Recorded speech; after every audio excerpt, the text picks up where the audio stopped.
৯ তারিখ দুপুরে কার্যত রণক্ষেত্রের চেহারা নিয়েছিল কাঠমান্ডুর ডাউনটাউন থামেল।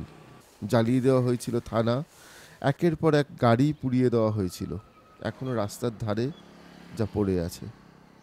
বহু পর্যটক ভয়ে হোটেল ছেড়ে পালিয়েছিলেন বিমানবন্দরের দিকে।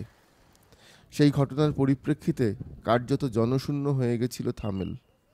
কারফিউয়ের জন্য বন্ধ ছিল সমস্ত দোকান। ভরা পর্যটনের মরশুমে মাথায় হাত ব্যবসায়ী এবং ট্যুর অপারেটরদের।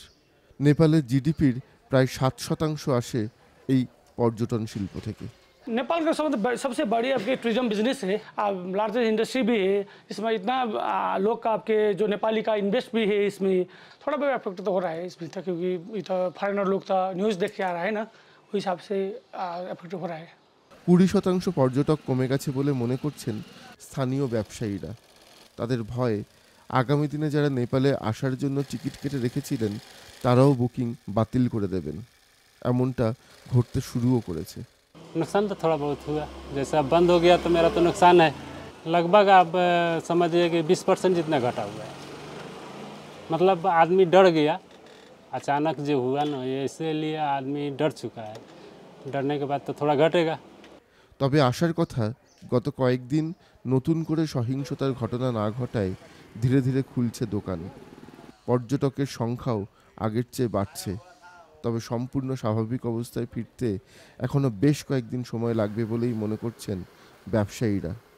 কিন্তু এর ফলে অর্থনীতি ব্যাপকভাবে ক্ষতিগ্রস্ত হবে বলে মনে করছেন তারা।